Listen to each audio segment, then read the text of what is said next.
Spread the love, not the hate. Join the love ambassadors. This is global love revolution, aka the peacemaker. One more time I said, spread the love, not the hate.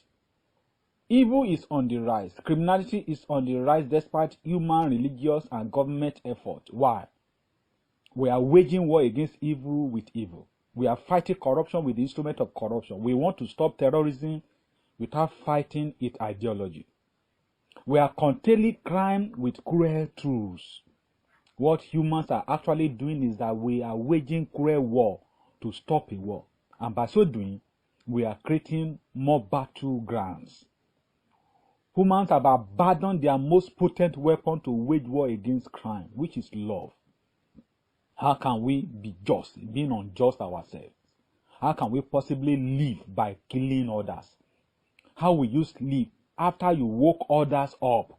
Something is wrong somewhere. For instance, when your own side can carry guns and attack others, the world can't end. When your people could maim, kill, and without apprehension of the evil perpetrators, the world can't end.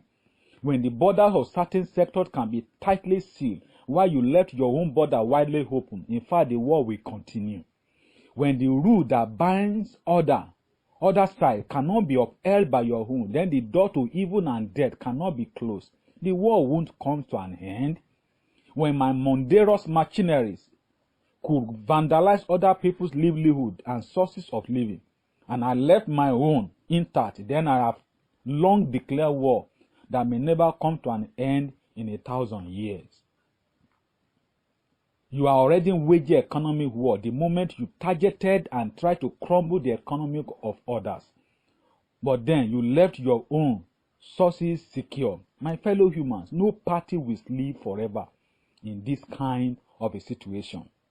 If the main reason to grab power is to immediately show disdain and oppress others who are not from your tribe, who are not from your religious, culture, or party, the world and even the land can't ever be curtailed.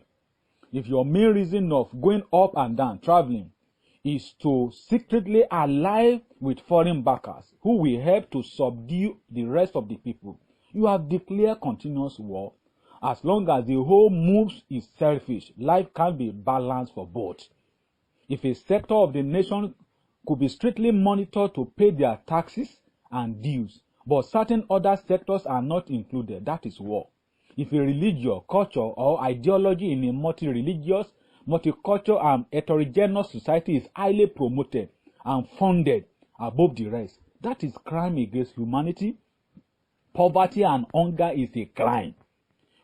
When there is a deliberate policy in place to bring hunger, fear, and incapacitation on a particular sector of the nation, is war in itself.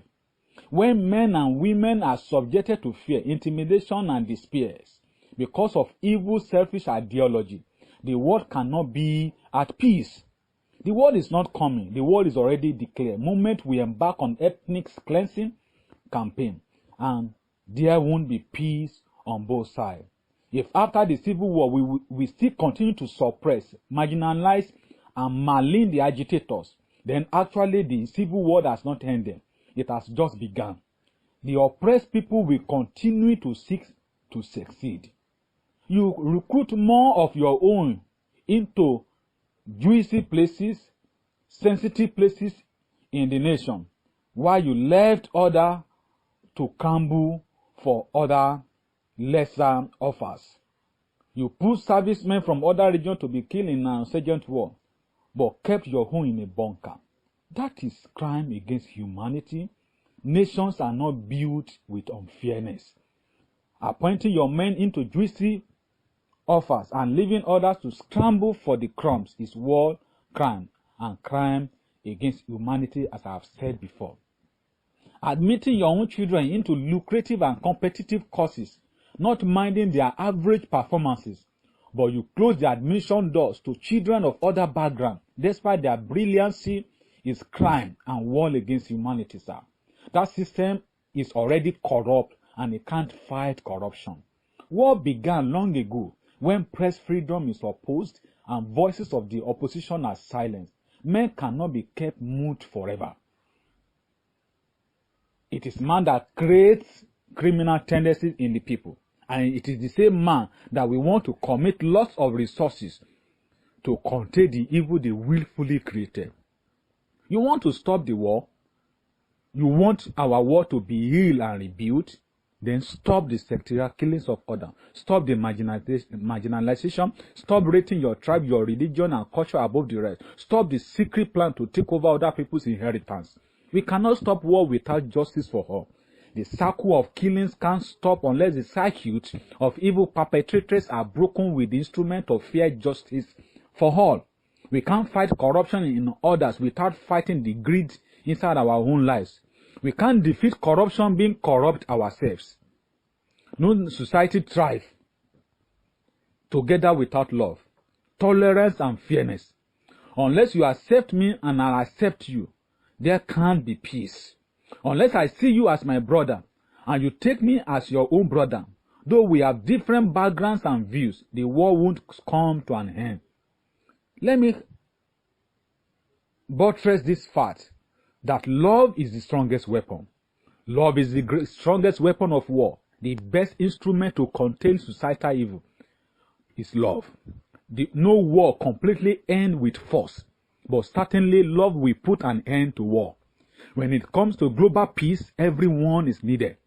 When it comes to nation building and national sporadic development, every citizen must be accepted and respected, regardless of his or her religious, cultural, and ethnic ideological beliefs. A revolution is on the way.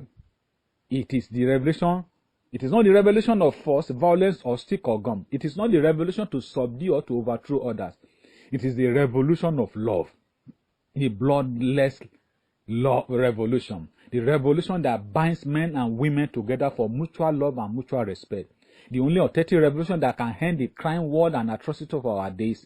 It is a revolution that brings us all together in strong love for an accelerated and sustainable national peace and development. That is what we call it, the global love revolution. For example, we inject love into the fibers of our society. If we inject love into the fibers of our society, the deadly disease of war, corruption, systemic killing, and crime will come to an end. But except we inject love, we cannot stop systemic killing. Except we inject love into the fiber of our society, we cannot stop the disease of war and corruption. Except we embrace ourselves as brothers in love, the common enemy of mankind, the devil, can never be tamed. Mankind must be rebirthed in love. We must come to our common ground to fight as comrades, regardless of wherever we come from. It is not a mistake for we to have come from different backgrounds, but it's going to be a continuous mistake if we cannot love each other, come together and form an alliance to provide a better place for you and for me. Every developed nation first love themselves. They embrace a common ground to come together. Force may be the first aid in certain cases, but without love, no society can be permanently healed. Remove love and the result will be temporal. Will you be part of this love revolution? Will you join hands with people from other tribes, religion, and culture and race to build our world? It is a global phenomenon, touching all fibers of the society, touching all continents and countries of the world, touching all ethnicity and tribes and race. Now join the love ambassador to help us put an end to war, hunger, and evil in our land.